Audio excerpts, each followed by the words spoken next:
Assalamualaikum teman-teman. Perkenalkan, nama saya Isma dengan akhiran NIM 101 dari kelas F.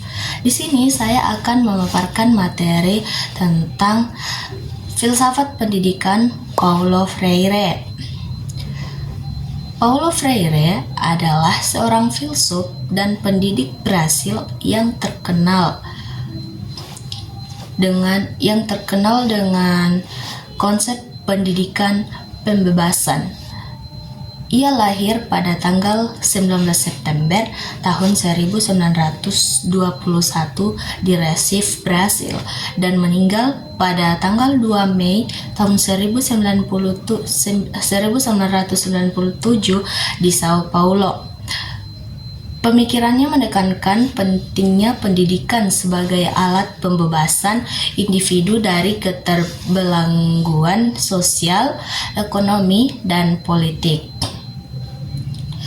Konsepnya meliputi kesadaran kritis, dialogis, partisipasi, dan aktif, kemandirian dan kesetaraan. Partisipasi aktif, kemandirian, dan kesetaraan. Karyanya yang terkenal yaitu ada Pedagogi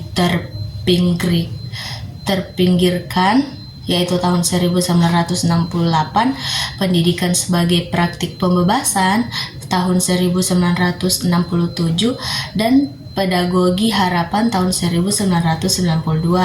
Pengaruhnya terlihat dalam pendidikan kritis dan partisipatif, gerakan pendidikan populis, filsafat pendidikan kontemporer, dan aktivisme sosial. Kemudian ada beberapa pandangan Paulo Freire tentang pendidikan, yaitu diantaranya pandangan umum.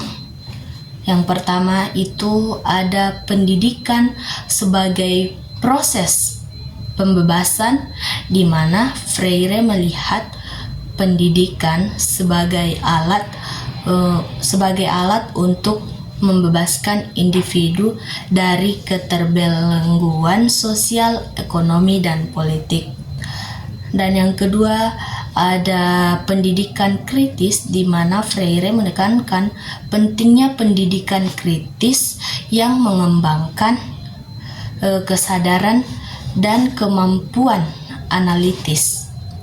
Yang ketiga ada pendidikan partisipatif, yaitu di mana Freire mengadvokasi pendidikan yang melibatkan siswa secara aktif dalam proses belajar,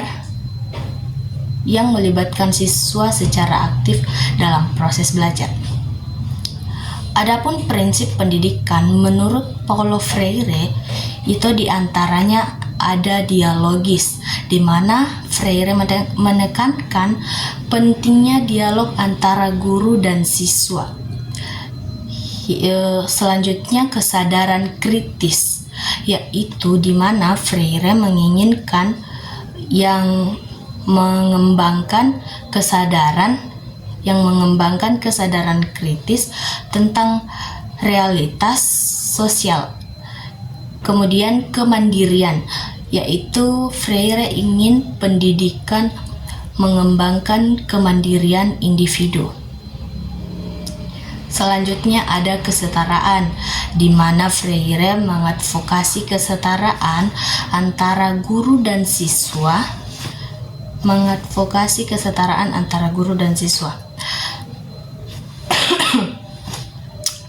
Tujuan pendidikan menurut Paulo Freire yaitu mengembangkan kesadaran kritis dan mandiri, meningkatkan partisipasi aktif dalam proses belajar, dan kemudian membangun kesetaraan dan keadilan sosial,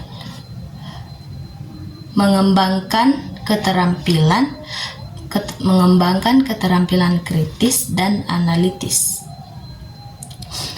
Adapun yang terakhir, Paulo Freire mengkritik terhadap sistem pendidikan, yaitu kritik terhadap pendidikan tradisional yang memperkuat ketimpangan sosial.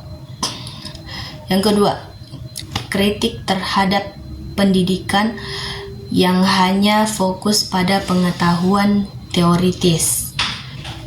Dan yang terakhir, kritik terhadap pendidikan yang tidak memperhatikan konteks sosial. Itu saja yang dapat saya sampaikan mengenai materi tentang filsafat pendidikan Paulo Freire. Mohon maaf bila ada kekurangan atau salah kata. Akhir kata, wassalamualaikum warahmatullahi wabarakatuh.